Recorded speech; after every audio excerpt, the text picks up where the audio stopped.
tres categorías principales. Un constituyente celular normal, algo que tenemos normalmente en nuestro organismo y que se va acumulando, ya sea porque hay un exceso o porque nuestro organismo no tiene la capacidad de eliminarlo. Y acá, en este punto, hablamos de agua, lípidos, proteínas, hidratos de carbono. También puede ser una sustancia anormal, endógena, producto de síntesis o metabolismo anormal, o exógena como minerales o productos de agentes infecciosos. También un pigmento.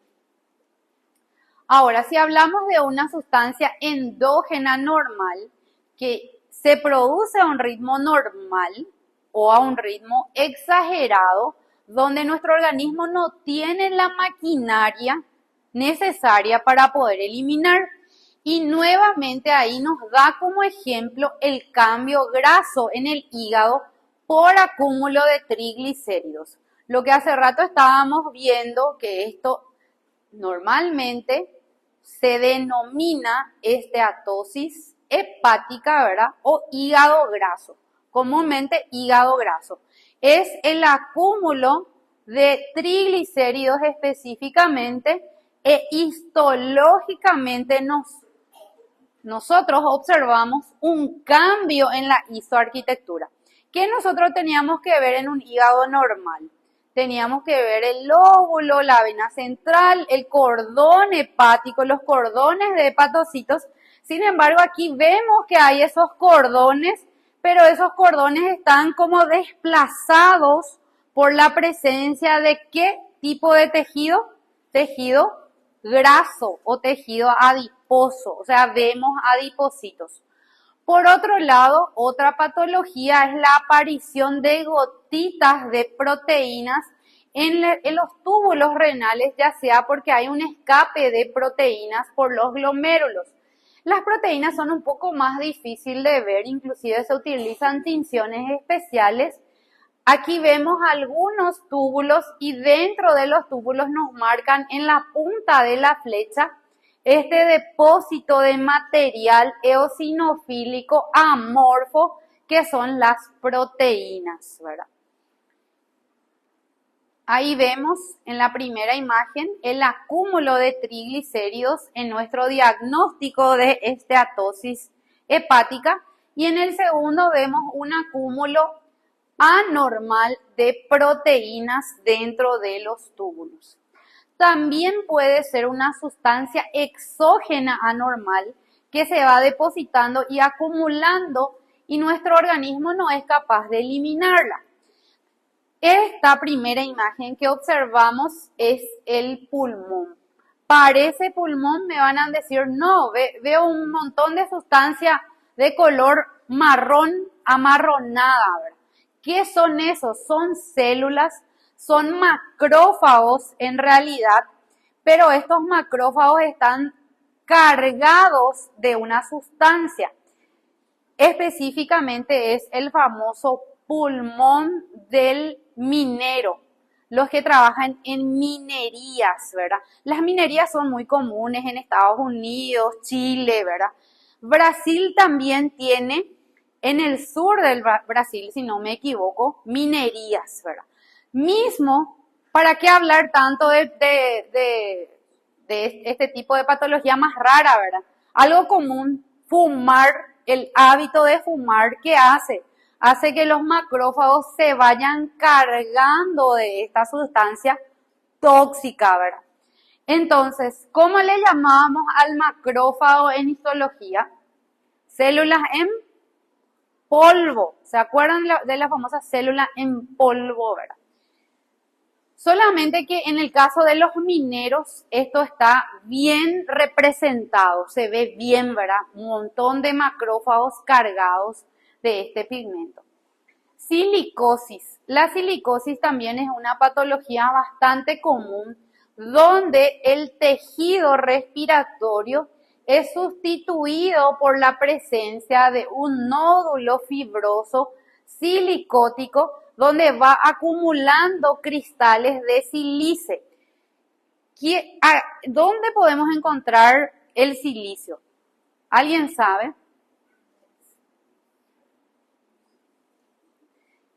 Esto es común en aquellos constructores, las areneras, las canteras, el cemento, los que trabajan en construcción. Este polvo es el que es inhalado y va y termina en el aparato respiratorio y produce una intersticiopatía que se llama silicosis. Nosotros aquí no estamos hablando así, digamos, no es que vamos a entrar a hablar propiamente dicho de la silicosis, sino que estamos hablando de sustancias exógenas anormales que se pueden acumular en tejidos normales e ir haciendo un cambio morfológico, histológico de ese órgano.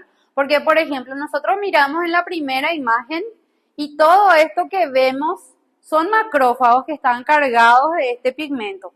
Del otro lado vemos parte del pulmón sano, pero vemos un nódulo fibroso silicótico y si esto vamos observando, esto permite el acúmulo de cristales de sílice. Ahí nos muestra nada más los macrófagos y el nódulo fibroso silicótico. También una sustancia endógena anormal se puede acumular por defectos congénitos o adquiridos y dar lugar a enfermedades raras. Como hace rato estábamos hablando con algunos compañeros, Estados Unidos es un país que investiga bastante. Entonces ellos inclusive le dan un tratamiento gratuito a muchos pacientes. Supongamos una patología. A pacientes que tienen cáncer de mama, se les hace un tratamiento totalmente gratuito y se le evalúa, por ejemplo, en 5 años cómo respondieron a un quimioterápico, ¿verdad? Si en ese lapso de tiempo fallecieron, cuáles fueron las causas del fallecimiento. Y se saca unas tablas, unas tabelas, donde se dice la sobrevida del paciente a los 5 años es de tanto por ciento. La sobrevida del paciente a los 10 años es de tanto por ciento. Las causas de muerte fueron tal y tal y tal causa, ¿verdad? Entonces, inclusive en la época del COVID, ¿verdad? Ellos estudiaron cuáles eran los cambios morfológicos que ocurrían en cada órgano.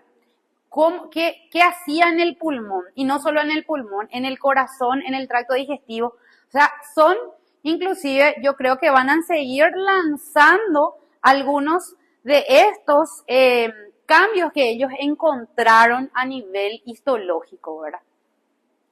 Y aquí nos habla de enfermedades por almacenamiento.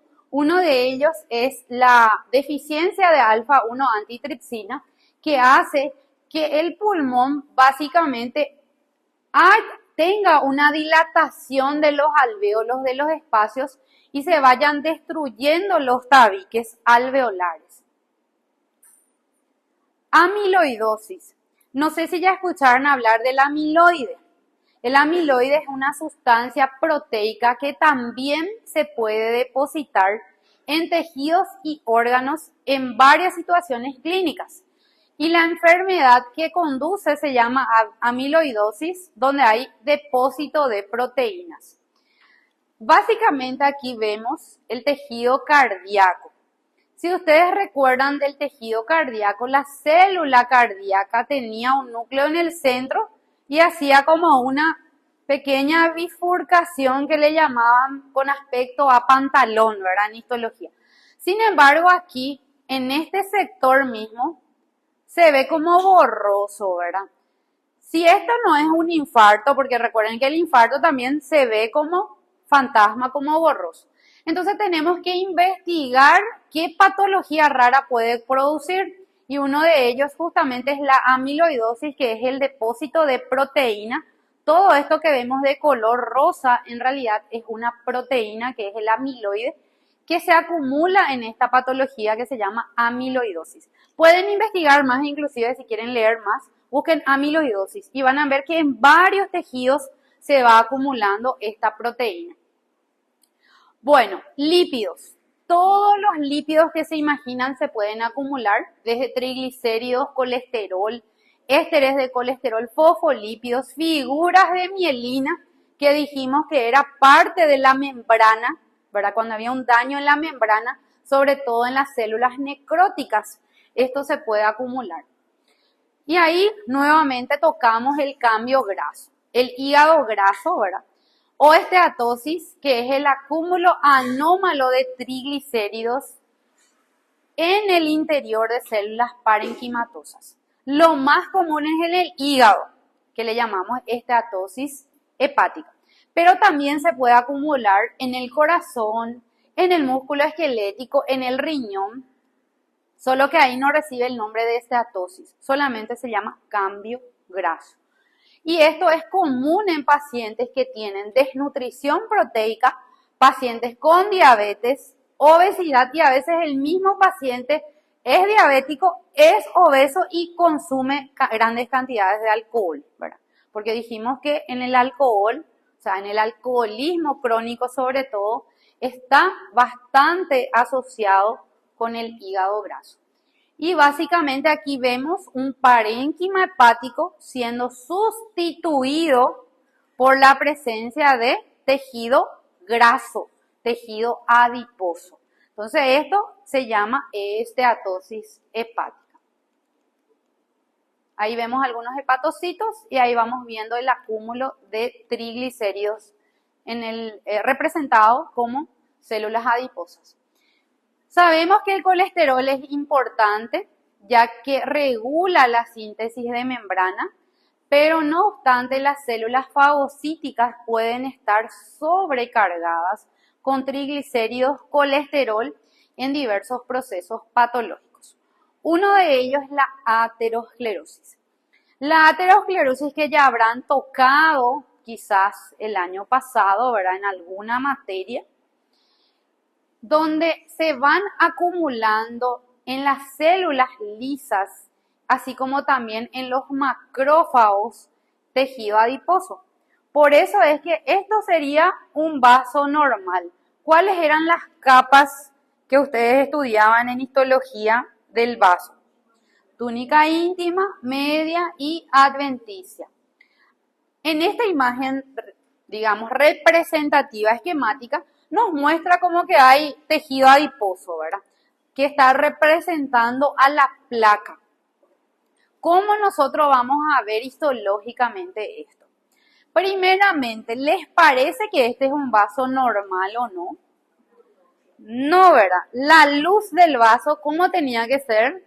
Redonda, mayor. ¿Cómo vemos ahí?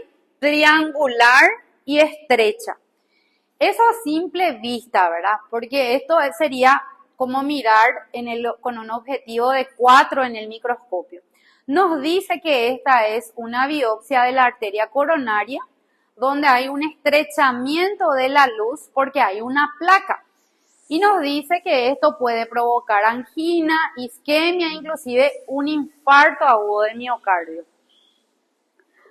La apoptosis de estas células y de los macrófagos puede conducir al desarrollo de microcalcificaciones y que también podemos observar en el microscopio.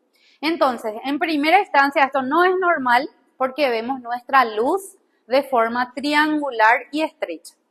Si nosotros acercamos en este sector, en la íntima específicamente, ¿qué vamos a ver? En primera instancia vemos que hay una extravasación de eritrocitos, hay un poco de hemorragia.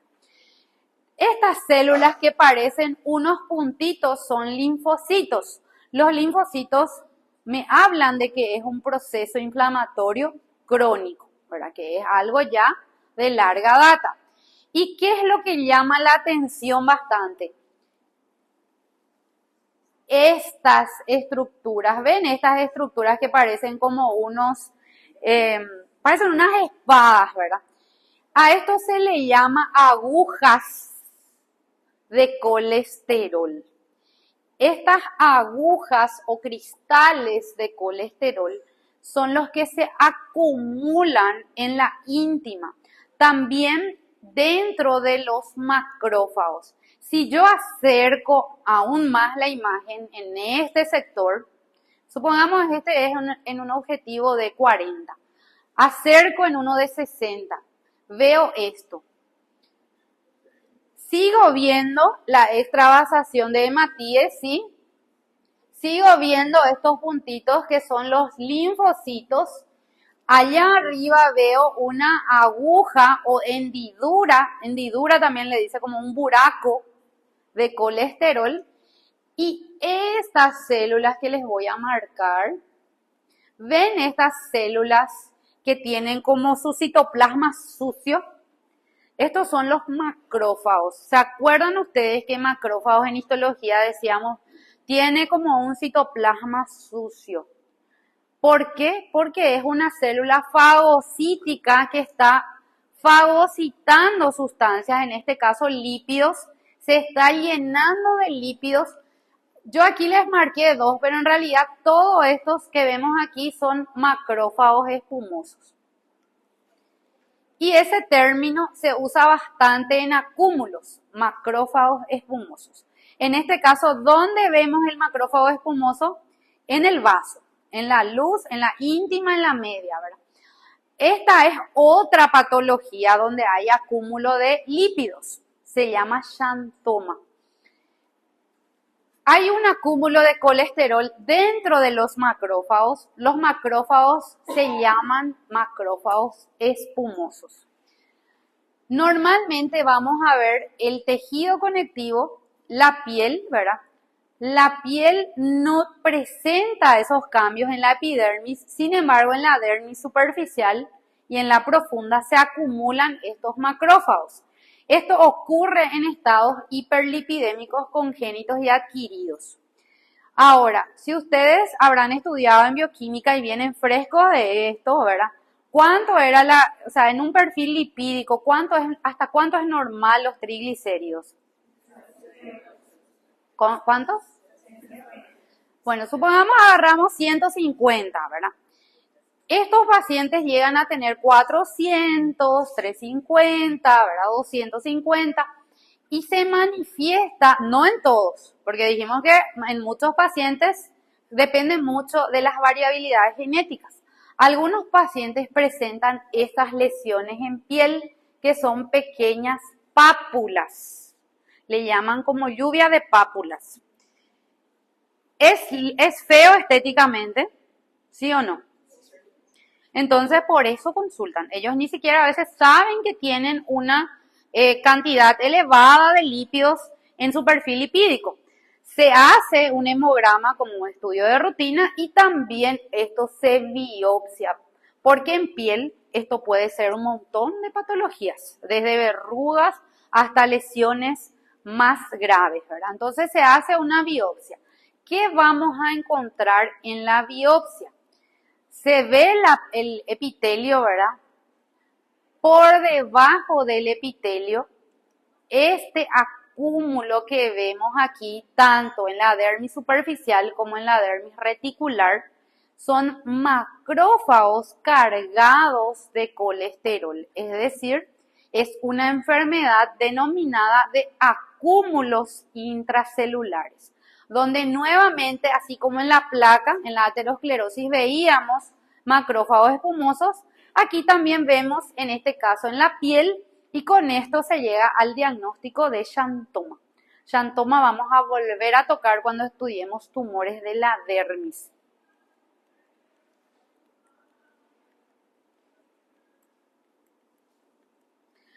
Otro caso donde hay macrófagos espumosos son procesos inflamatorios y de necrosis, debido a que hay fagocitosis de colesterol de esas membranas de células lesionadas. Entonces, macroscópicamente tiene un color amarillo, así como vimos esa placa de ateroma, ¿se acuerdan ese dibujito donde se acumulaba grasa y era amarillo?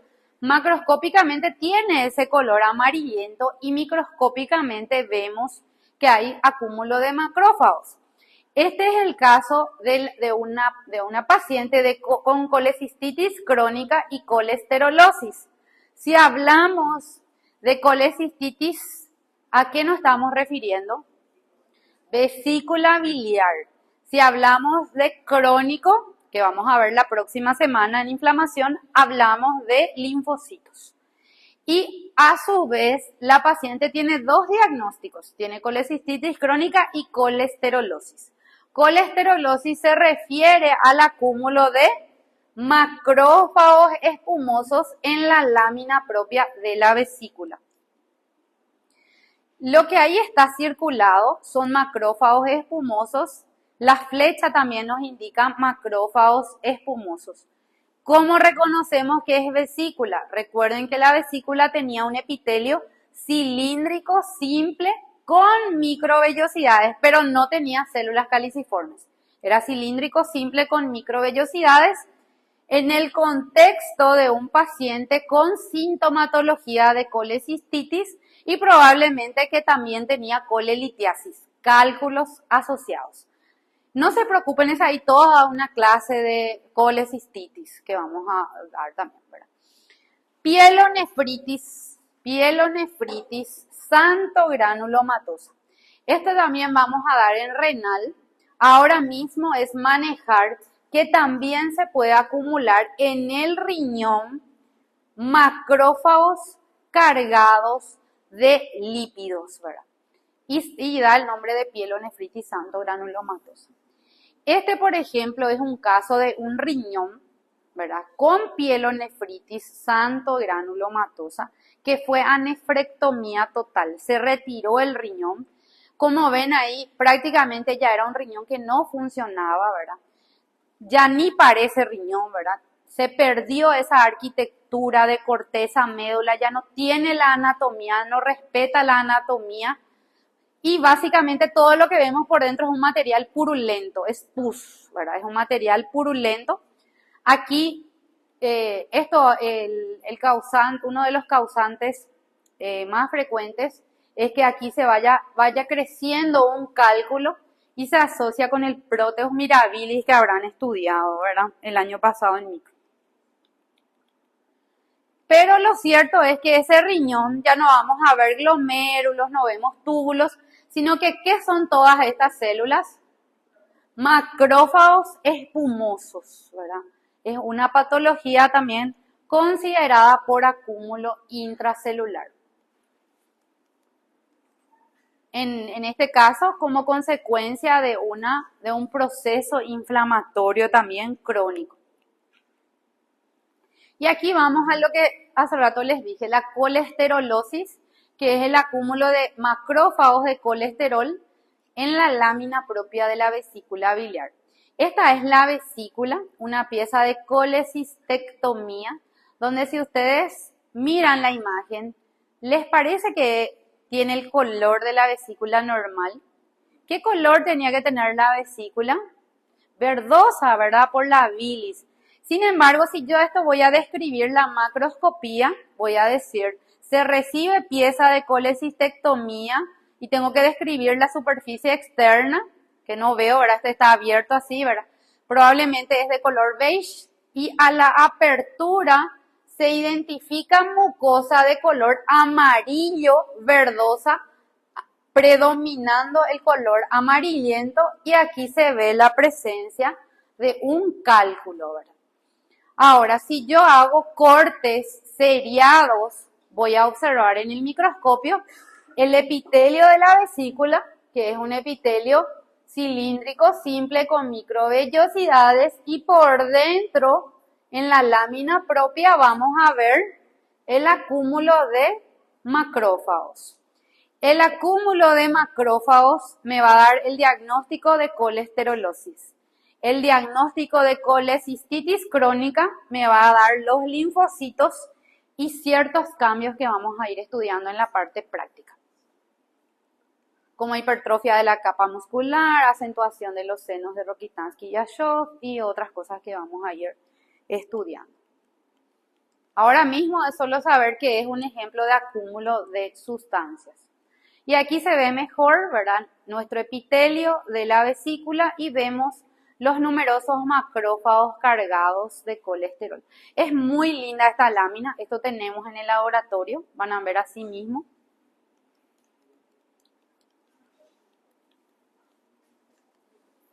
Y esto es lo mismo, solo que en el anterior donde veíamos de color amarillo verdoso estaba fijado con formol. Si no está todavía fijado con formol, si fue una cirugía reciente, normalmente igualmente se ve como unas estrías en la mucosa, ¿verdad? De la vesícula biliar y se ve ese color amarillento por el acúmulo de grasa, de lípidos, ¿verdad? Ahora, existen enfermedades raras también. El que acabamos de ver es algo muy frecuente, que colecistitis van a volver a dar en patoquirúrgica, en cirugía, ¿verdad?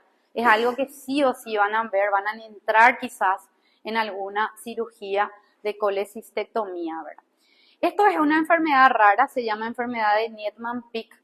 Aquí es una enfermedad también de almacenamiento donde está mutada la enzima implicada en el transporte de colesterol y se va acumulando esfingomielina. La enzima mutada se llama esfingomielinasa y hace que se vaya acumulando esfingomielina en hígado, pulmón, vaso, cerebro y médula ósea. Es una patología considerada de herencia autosómica recesiva, poco frecuente, afecta el transporte lisosomal de colesterol libre y esto hace que se acumulen en varios órganos y también veamos acúmulo de macrófagos espumosos en todos esos órganos que dijimos. Y parece poca cosa, ¿verdad? Se acumulan en los tejidos. Sin embargo, esto puede llegar a ser muy grave, ¿verdad? Como en el caso de este niño. Dice, a los 2 años él no tenía síntomas, era un niño normal, ¿verdad? Luego los profesores, cuando ya entró hoy día hay jardín, maternal, etcétera, kinder, ¿verdad? Se dieron cuenta que tenía dificultades en el aprendizaje comparando con otros niños, ¿verdad? A los 6 años ya empezó a tener problemas motores, de movilidad de los miembros y ya a los 10 años postrado no habla, ¿verdad? Por esta enfermedad de acúmulos. O sea, hay veces que puede ser algo, como dijimos en la clase de lesión, algo tan interno, ¿verdad? Una enzima que esté alterada que no es visible en nuestros ojos, ¿verdad? Inclusive aquí él era un niño normal, ¿verdad? Hasta que básicamente se quedó postrado, ¿verdad? Bueno, y esas son las sustancias más comunes que se acumulan, los lípidos. Proteínas, las proteínas son mucho menos comunes que se acumulen comparando con los lípidos, pero ocurre en ciertos síndromes que van a andar en fisiopatología como síndrome nefrótico, donde hay una reabsorción muy superior de proteínas y hace que se vayan acumulando como unas gotitas hialinas, en este caso dentro de los glomérulos. Esto que vemos aquí son glomérulos y este material de color eosinófilo que se va acumulando por dentro son las proteínas. También siempre vamos a ver las proteínas como unas gotitas eosinofílicas, redondeadas o vacuoladas y en varias enfermedades. En el riñón se acumulan en los túbulos renales, donde hay enfermedades con pérdida de proteínas en la orina, con la famosa proteinuria que van a hablar bastante en clínica, por ejemplo, ¿verdad? En los plasmocitos también se acumulan en inmunoglobulinas en el retículo endoplásmico rugoso y ahí tiene un nombre, se llaman cuerpos de Russell. En el hígado puede haber, cuando hay un déficit de alfa-1 antitripsina, que se van acumulando en los hepatocitos, también en ciertas enfermedades que vamos a ver. También se puede acumular estas inmunoglobulinas, como dijimos, en el retículo endoplásmico rugoso y se forman unos cuerpos que vemos aquí que se llaman cuerpos de Russell. Estos cuerpos de Russell son bastante útiles en el caso de una patología que se llama mieloma múltiple. Es diagnóstico histopatológico de mieloma múltiple el acúmulo de estas proteínas que son llamadas, en este caso, cuerpos de Russell. También pueden acumularse en el hígado. En el hígado el acúmulo de proteínas en los hepatocitos son denominados cuerpos de Mallory-Denk. Ahí dice cuerpo de Mallory nomás, pero igual Mallory o Mallory-Denk lo pueden encontrar. Ocurre en las hepatitis alcohólicas, en la cirrosis hepática, también en una enfermedad que se llama enfermedad de Wilson. ¿Cómo? No, es otra cosa eso. Entonces, cuerpos de Russell se le llama cuando hay una síntesis excesiva de proteínas como inmunoglobulinas y vamos viendo este material eosinofílico amorfo. Glucógeno. El glucógeno también se puede acumular, sobre todo en quienes puede haber un exceso de glucógeno. Ahí tenemos pacientes clásicos, pacientes diabéticos. ¿Verdad? Esto puede llegar a acumularse tanto también en los túbulos renales, por eso es que siempre que hay un diabético, ustedes van a escuchar, también tenía problemas renales, tuvo falla renal, ¿verdad? También en los islotes de Langerhans. ¿Dónde encontrábamos los islotes de Langerhans? En el páncreas, ¿verdad? La porción endocrina del páncreas que estudiábamos en histología. También en los miocitos cardíacos se puede acumular. Entonces, aparte del clásico paciente diabético, ¿verdad? También esto se puede acumular en enfermedades raras, donde son denominadas enfermedades de almacenamiento de glucógeno y una de ellas es la enfermedad de von Wierch, donde también hay una enzima defectuosa que es la glucosa 6-fosfatasa. Estas son enfermedades raras, no es común, ¿verdad? Lo cierto es que vamos a ver también dentro del glomérulo este acúmulo, ¿verdad?, de glucógeno. Pero me pueden decir, pero los dos se parecen a la microscopía, glucógeno y proteína, los dos se ven de color rosa. ¿Cómo vamos a saber si es proteína o si es glucógeno? Existen tinciones especiales que son denominadas tinciones de inmunohistoquímica, que hoy día es el boom del momento, ¿verdad?, donde inclusive para diferenciar el extirpe tumoral se utilizan esas tinciones. Y que creo que dentro de unos años quizás todo sea por inmunohistoquímica. Estados Unidos, por ejemplo, es un país que a todos ellos le hacen estudios de inmunohistoquímica, ¿verdad? A todas las patologías hacen, ¿verdad? Porque tienen en gran cantidad. Nosotros aquí en Paraguay existen donde se hacen las residencias médicas, ¿verdad? Los grandes hospitales tienen las tinciones, pero no tienen todos los marcadores, tienen algunos y otros únicamente por el privado. Y inclusive, hablando de neoplasias, hay veces que para saber el estirpe tumoral se necesitan 5 tipos de tinciones, 10 tipos de tinciones. Y hay veces que ni aún así, haciendo todas esas tinciones, no se llega al diagnóstico preciso, ¿verdad? Porque se perdió el rastro de la célula tumoral.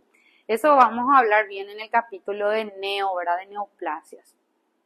Pero es para saber nada más que hay tinciones especiales que se pueden utilizar, incluso tinciones que se usan en riñón específicamente. Pigmentos. Pigmentos, como su nombre lo dice, son sustancias de color que se pueden acumular. Exógenos, originados en el exterior del cuerpo, como el carbón. Vimos el ejemplo hoy de los mineros, ¿verdad? Pero no precisamente los mineros, ¿verdad? El mismo, al salir aquí de la facultad, muchas veces van a ver muchos vehículos que tiran un humo, ¿verdad?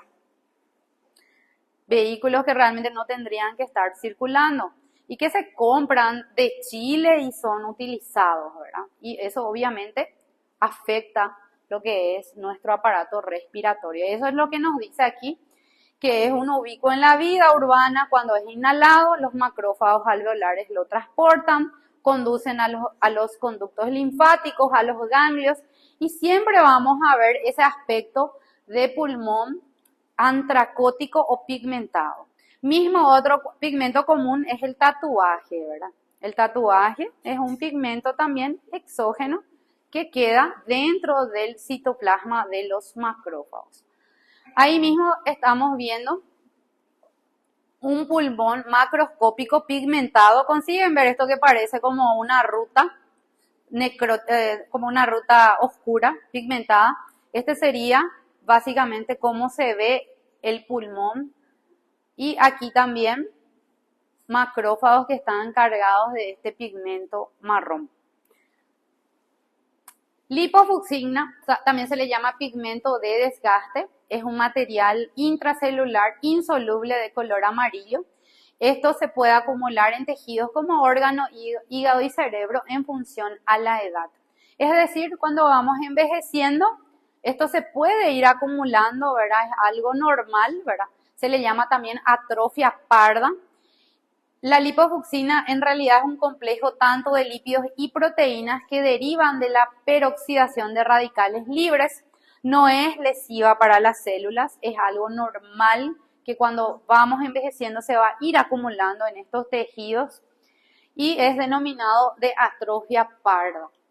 ¿Cómo eso se ve? En la primera imagen sería una imagen con microscopio óptico, ¿verdad? Donde vamos viendo el acúmulo de este pigmento granular amarillo parduzco, ¿verdad? Y en la microscopía electrónica se consigue ver bien esos gránulos, ¿verdad?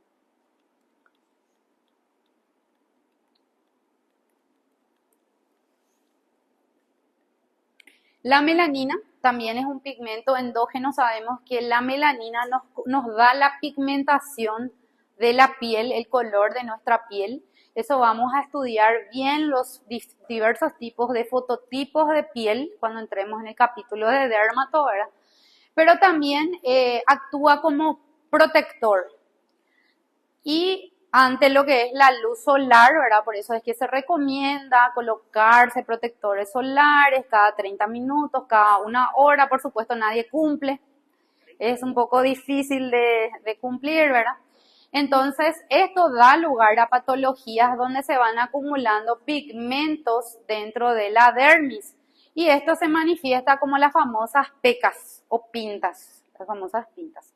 Hay personas ya que tienen pecas desde niños, ¿verdad? Que es otra cosa. La hemosiderina también es un pigmento derivado de la hemoglobina.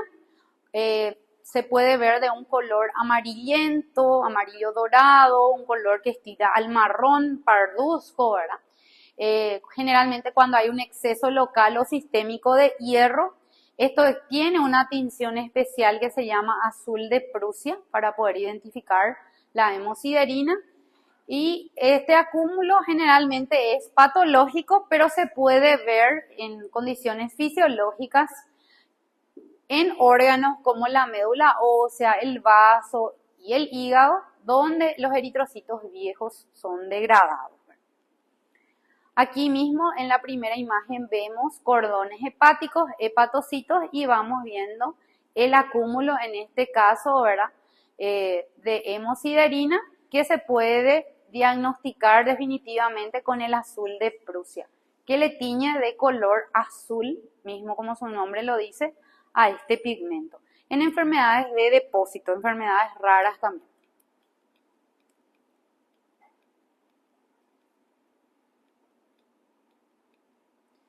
También agentes infecciosos, seguramente ustedes estudiaron la rabia el año pasado en micro, ¿verdad? Sigue habiendo pacientes con rabia, lastimosamente, ¿verdad? Y aquí justamente lo que se ve son los cambios citopáticos, en este caso producido por esta patología que se llama cuerpo de Negri, se llama. Y esto es lo que se busca para decir, dar el diagnóstico, certificar el diagnóstico de rabia. Citomegalovirus también va produciendo cambios citopáticos virales producidas por esta patología y es un ejemplo nada más de agentes infecciosos que pueden provocar también acúmulos.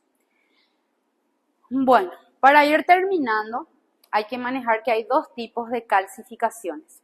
Calcificación que se llama distrófica y metastásica. Entonces, voy a hacer aquí abajo. La calcificación, que es también otro término que vamos a ir manejando y vamos a ir observando, en patología puede ser distrófica y también puede ser metastásica. Metastásica aquí no se refiere a metástasis, que es otro término que vamos hablar también en el capítulo de neoplasias.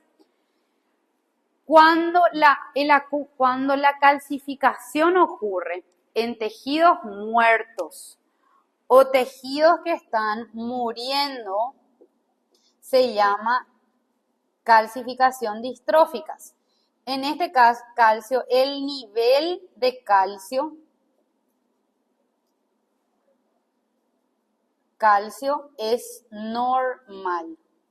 O sea, hay tejidos muertos o tejidos que están muriendo, pero el nivel de calcio es normal. Si se le hace un dosaje de calcio al paciente, o sea, se hace electrolitos, va a ser normal.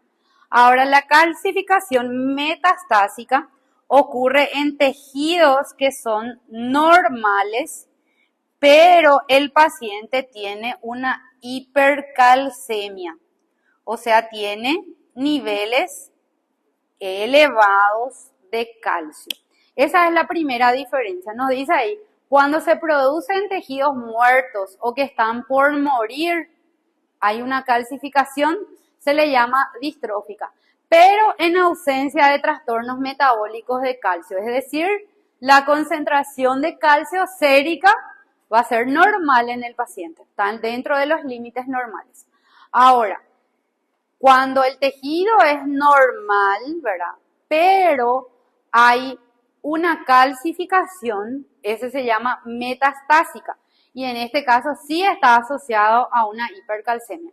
¿Cuáles son los ejemplos? Calcificación distrófica, áreas de necrosis, todos los tipos de necrosis que hoy vimos, de cualquier tipo, puede tener calcificaciones, áreas calcificadas. Ahora, un ejemplo es la aterosclerosis asociada con la lesión íntima de la aorta y grandes arterias.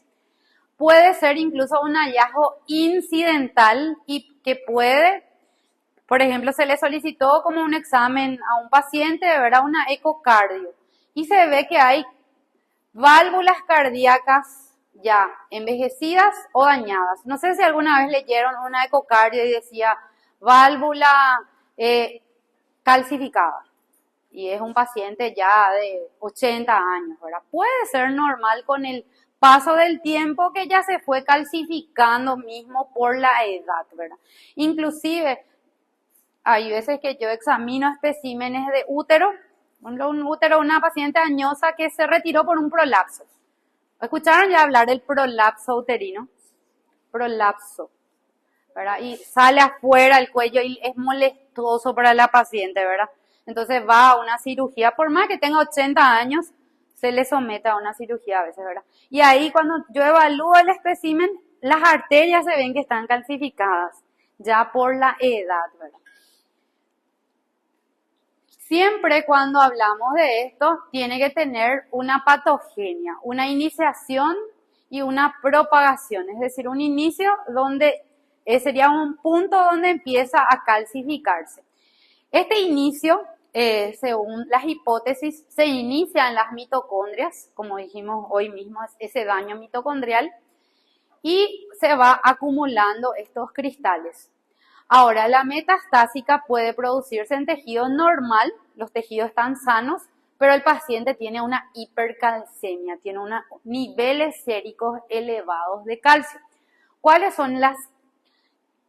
serían las condiciones que predisponen? Por ejemplo, un aumento de la secreción de la hormona paratiroides que hace, por ejemplo, un paciente con un tumor en la paratiroides que hace que se secrete cantidades elevadas de calcio. El hueso, por ejemplo, hay una destrucción ósea por patologías como enfermedad de Payet, patologías donde hay un catabolismo exagerado de calcio, como el mieloma múltiple, donde se va destruyendo el hueso y eso hace de que haya un aumento exagerado del nivel de calcio. Trastornos de la vitamina D o intoxicación mismo, ¿verdad? Con la vitamina D que hace que aumente exageradamente el nivel de calcio. Y esto no es tan frecuente, ocurre en 2% de casos, o sarcoidosis, que es una patología también rara, ¿verdad? Que puede hacer que haya una exageración de niveles de calcio. Y la insuficiencia renal crónica, que es la causa más frecuente de hipertiroidismo secundario, donde hay una retención de fosfatasa que conduce a esta patología. Resumiendo entonces, calcificación distrófica, dijimos que ocurre en órganos muertos, órganos que están muriendo, pero los niveles de calcio en el paciente son normales. Cualquier tipo de necrosis puede llevar a esto. Ateromas, lo que hoy vimos, la aterosclerosis, ¿verdad? Válvulas cardíacas que se lesionaron por algún tipo de patología o que simplemente están envejecidas y también se calcificaron. Lesiones tumorales, muchos de los tumores hacen este tipo de calcificación. Y la metastásica, recuerden, el paciente tiene una hipercalcemia, ¿verdad? Pero los tejidos son normales.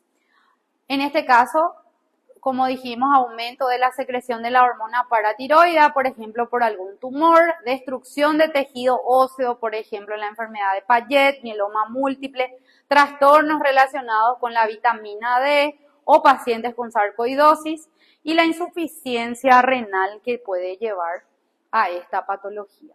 Entonces, esto sería un ejemplo de cómo se ven las calcificaciones, por ejemplo, distróficas en una válvula o la calcificación en una microscopía. Esto sería un tumor que vamos a estudiar más adelante, que es el carcinoma papilar de tiroides, donde se va acumulando calcio y se le llama cuerpo de Samoma, que vamos a estudiar más adelante. Entonces, hasta ahí es la clase de acúmulos.